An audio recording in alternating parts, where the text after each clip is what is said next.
A gente representa hoje 269 municípios dentro do estado do Paraná, com muito orgulho.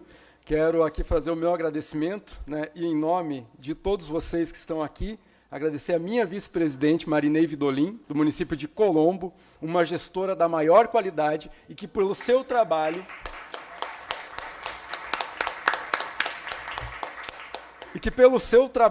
transformou um departamento de cultura de um município com mais de 200 anos, tá, em uma secretaria nessa atual gestão.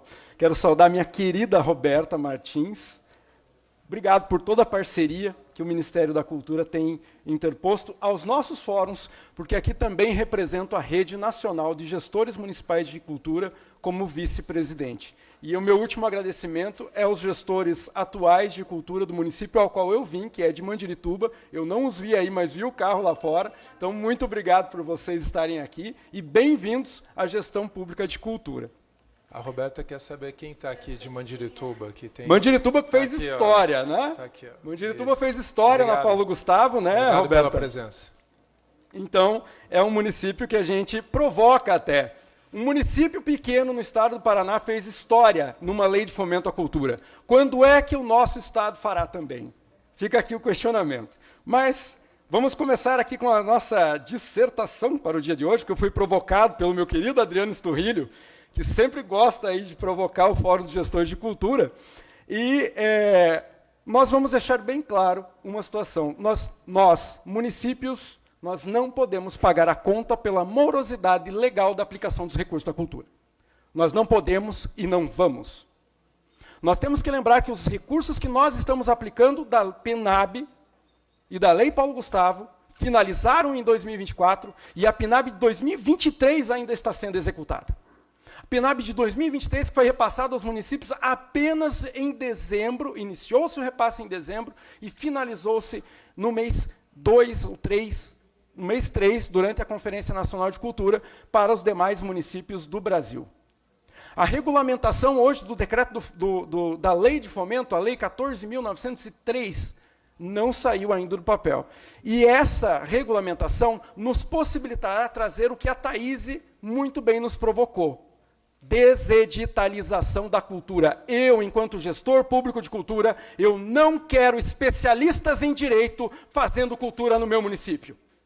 Eu quero com que os fazedores de cultura sejam remunerados e sejam valorizados por aquilo que eles são, fazedores de cultura. E, para isso, esses instrumentos elitistas têm que ser removidos da nossa pauta. Eles são ótimos para profissionais. E, para isso, nós precisamos, a partir de agora, fazer um pacto entre o Estado e entre os municípios e entre a federação, para entender o que de fato é o fomento cultural.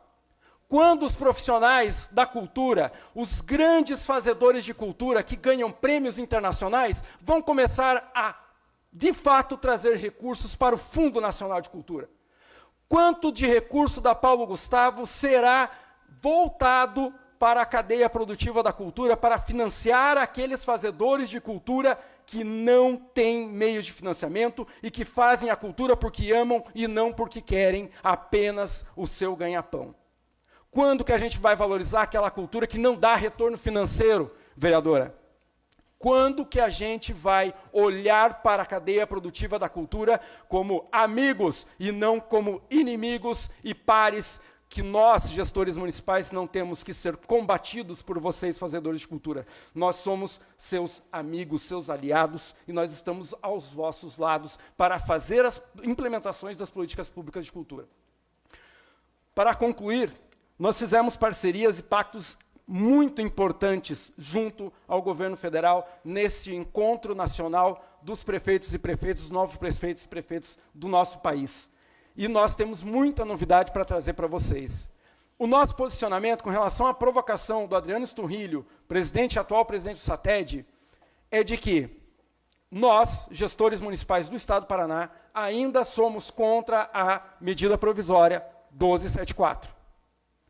E nós não vamos pagar a conta pela morosidade, mais uma vez repito, porque nós, enquanto estávamos em período eleitoral, executamos 98% dos 600 milhões de reais que foram executados pela PNAB no ano de 2024. Apenas 2% foi executado pelos estados. E nós não vemos a mesma cobrança em cima dos estados. Provoco aqui o estado do Paraná, na figura da Laura Haddad, minha querida Laura Haddad, que pense como o Ceará pensou, que pense como Vitória pensou e faça repasses fundo a fundo de cultura para os municípios. Os municípios que recebem menos de 30 mil reais têm que ter investimento fundo a fundo dos estados, porque nós, acima de tudo, temos que respeitar as leis que nós defendemos tanto para serem aprovadas.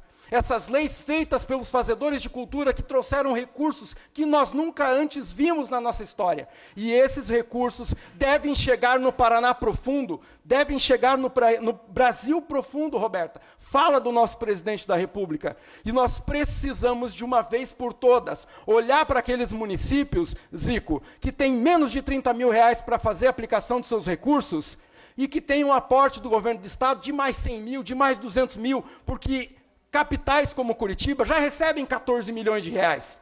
Eles não precisam de mais 14, mais 20 milhões do estado do Paraná. Eles podem andar com as próprias pernas. Esses 14, 20 milhões que vêm para a capital podem muito bem ir para o interior. E a gente fazer a valorização dos artistas aonde eles estão, para que eles não tenham que vir para a capital para fazer e sobreviver da sua arte. Isso é essencial e nós precisamos do apoio de todos vocês para isso. E para concluir de verdade, deputado, eu provoco todos vocês, gestores e gestoras de cultura, do governo federal ao governo estadual e os nossos conselheiros, nós estamos em posição de poder. Como nós vamos querer que a história fale de nós no futuro? Como as pessoas que inovaram e que mudaram a história das pessoas que nós representamos, ou como covardes que não tiveram a coragem de enfrentar e executar uma legislação que está posta, que vale nós interpretar. Nós ainda precisamos de seguridade jurídica, mas a nossa determinação vai fazer com que essas leis sejam muito bem aplicadas. E nós precisamos de coragem para isso. Nós precisamos encarar os órgãos de controle e saber que nós estamos fazendo o bem. Doa a quem doer. Muito obrigado. Muito obrigado, Fernando. Eu vou